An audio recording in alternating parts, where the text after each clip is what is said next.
Assalamualaikum warahmatullahi wabarakatuh. Perkenalkan nama saya Maya Aprilia dengan NPM 2212011963 akan mempresentasikan makalah saya yang berjudul Tata Cara Penanganan Praktik Monopoli dan Persaingan Usaha Tidak Sehat serta Upaya Hukumnya.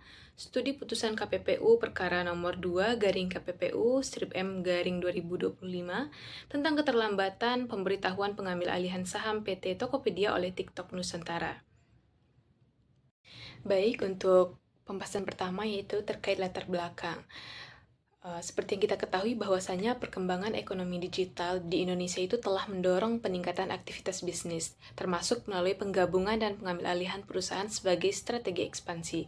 Namun, dinamika tersebut juga berpotensi menimbulkan konsentrasi pasar yang tidak wajar, sehingga pengawasan terhadap praktik monopoli menjadi semakin penting.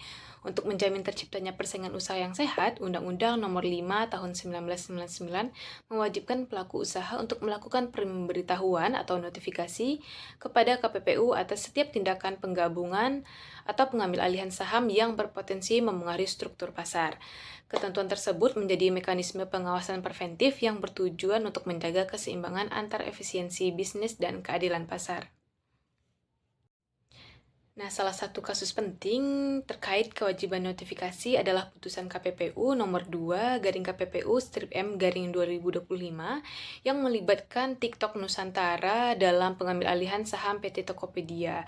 Perkara ini menunjukkan bagaimana keterlambatan penyampaian notifikasi dapat menimbulkan konsekuensi hukum karena berpotensi menghambat pengawasan terhadap dampak merger terhadap persaingan usaha. Selain itu, kasus tersebut memperlihatkan bagaimana hukum acara persaingan usaha melalui PP nomor 57 tahun 2010, PP nomor 44 tahun 2021, dan peraturan KPPU nomor 2 tahun 2023 diterapkan dalam proses penegakan hukum. Dengan demikian, studi terhadap putusan ini penting untuk memahami mekanisme penanganan perkara oleh KPPU serta relevansi upaya hukum melalui pengadilan niaga dan Mahkamah Agung sebagai bentuk pengawasan yudisial terhadap putusan KPPU. Dalam makalah ini terdapat dua rumusan masalah. Yang pertama yaitu bagaimana tata cara penanganan praktik monopoli dan persaingan usaha tidak sehat oleh KPPU berdasarkan putusan KPPU nomor 2 tahun 2023 serta bagaimana penerapannya dalam putusan KPPU perkara nomor 2 garing KPPU strip M garing 2025. Yang kedua yaitu bagaimana mekanisme upaya hukum yang dapat ditempuh oleh pelaku usaha terhadap putusan KPPU dalam perkara nomor 2 garing KPPU strip M garing 2025. Untuk pembahasan pertama yaitu terkait tata cara penanganan praktik monopoli dan persaingan usaha tidak sehat oleh KPPU berdasarkan peraturan KPPU nomor 2 tahun 2023 dan penerapannya dalam putusan KPPU nomor 2 garing KPPU strip M garing 2025. Nah, penegakan hukum persaingan usaha di Indonesia itu berlandaskan Undang-Undang Nomor 5 Tahun 1999 yang mengatur larangan praktik monopoli serta kewajiban notifikasi dalam merger dan akuisisi. Nah, ketentuan ini dijabarkan lebih teknis melalui PP Nomor 57 Tahun 2010 tentang merger serta diperbarui dalam aspek hukum acara melalui Peraturan KPPU Nomor 2 Tahun 2023 tentang cara penanganan perkara praktik monopoli dan persaingan usaha tidak sehat. Nah, dalam putusan nomor 2 garing KPPU strip M garing 2025, proses penanganan perkara itu dimulai dari yang pertama yaitu tahap penyidikan. Tahap penyidikan itu merupakan tahapan awal ketika KPPU menerima informasi tentang dugaan pelanggaran persaingan usaha. Dalam tahapan penyidikan ini, KPPU menindaklanjuti laporan mengenai dugaan keterlambatan notifikasi pengambil alihan saham PT Tokopedia oleh TikTok Nusantara. Pada tahap ini, investigator mengumpulkan bukti awal, meminta dokumen legal, dan menghitung tenggat 30 hari kerja sebagaimana diwajibkan oleh PP Nomor 57 Tahun 2010, di mana hasil penyidikan menunjukkan adanya keterlambatan 88 hari kerja, sehingga dianggap memenuhi unsur pelanggaran administratif. Yang kedua tahapannya yaitu pemeriksaan pendahuluan. Jika bukti awal sudah cukup, maka perkara naik ke pemeriksaan pendahuluan. Tahapan ini dilakukan selama 30 hari kerja dan bertujuan untuk memastikan bahwa unsur pelanggaran terhadap Undang-Undang Nomor 5 Tahun 1999 itu terpenuhi. Majelis Komisi menilai laporan penyidik, memeriksa kejelasan tanggal efektif akuisisi, dan mengevaluasi apakah entitas yang melakukan transaksi adalah pihak yang wajib menyampaikan notifikasi. Nah, dalam kasus perkara ini, Majelis KPPU memeriksa yang pertama yaitu waktu efektif pengambil alihan, yang kedua identitas subjek hukum yang wajib melakukan pemberitahuan, yang ketiga tanggal masuknya laporan notifikasi, dan yang keempat argumentasi terlapor mengenai ketidaksengajaan dan dugaan kesalahan teknis. Hasil pemeriksaan pendahuluan menunjukkan unsur keterlambatan telah terpenuhi sehingga perkara dilanjutkan ke pemeriksaan lanjutan. Tahapan yang ketiga yaitu pemeriksaan lanjutan. Karena unsur pelanggaran terbukti, maka perkara dilanjutkan ke pemeriksaan lanjutan yang merupakan inti dari persidangan. Dalam pemeriksaan lanjutan, majelis itu memanggil para pihak, mendengar ahli dan saksi, serta menilai dokumen terkait struktur kepemilikan perusahaan. Fokus utama majelis adalah memastikan bahwa kewajiban notifikasi harus dilakukan oleh entitas yang secara langsung melakukan akuisisi, sehingga argumen terlapor terkait notifikasi oleh perusahaan lain dalam grup usaha dinyatakan tidak sah. Tahapan yang keempat yaitu pembuktian. Dalam tahap pembuktian, majelis menilai alat bukti sebagaimana diatur dalam pasal 42 Undang-Undang Nomor 5 Tahun 1999, meliputi keterangan saksi, keterangan ahli, surat dokumen, petunjuk, dan keterangan pelaku usaha. Nah, bukti-bukti yang dominan dalam perkara ini adalah dokumen legal pengambil alihan saham, struktur kepemilikan, serta bukti penerimaan notifikasi oleh KPPU. Dari keseluruhan bukti, majelis memastikan bahwa notifikasi wajib diajukan maksimal 30 hari kerja, namun terlapor mengajukannya 88 hari kerja setelah batas waktu. Yang kelima yaitu selanjutnya yaitu tahapan putusan majelis KPPU. Akhirnya, melalui rapat permusyawaratan, majelis memutuskan bahwa terlapor terbukti melanggar pasal 29 Undang-Undang Nomor 5 Tahun 1999, junto pasal 5 PP Nomor 57 Tahun 2010, dan menjatuhkan sanksi administratif berupa denda. Putusan ini menegaskan bahwa komitmen KPPU dalam menegakkan kepatuhan merger, terutama terhadap perusahaan digital global yang memiliki struktur korporasi kompleks. Untuk pembahasan kedua yaitu terkait mekanisme upaya hukum yang dapat ditempuh oleh pelaku usaha terhadap putusan KPPU dalam perkara putusan KPPU nomor 2/KPPU/M/2025.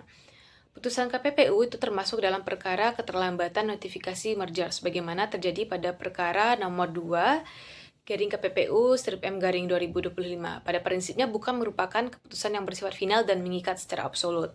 Sistem hukum persaingan usaha di Indonesia memberikan ruang bagi pelaku usaha untuk mengajukan upaya hukum keberatan apabila merasa tidak sependapat dengan putusan KPPU. Putusan KPPU masih dapat diuji melalui mekanisme keberatan di pengadilan. Ketentuan ini diatur melalui Undang-Undang Cipta Kerja dan diatur lebih teknis dalam Peraturan Mahkamah Agung Nomor 3 Tahun 2021 tentang tata cara pengajuan dan pemeriksaan keberatan terhadap keputusan KPPU. Nah, dalam perkara nomor 2/KPPU/M/2025 ini, TikTok Nusantara sebenarnya mengakui sepenuhnya dugaan pelanggaran sebagaimana dituangkan dalam tanggapan terlapor. Fakta ini menunjukkan bahwa terlapor tidak berniat untuk mengajukan keberatan. Tetapi pada makalah ini perlu dijelaskan mekanisme upaya hukum yang tersedia sebagai bagian dari pemahaman hukum acara persaingan usaha. Yang pertama yaitu mekanisme pengajuan keberatan di pengadilan niaga.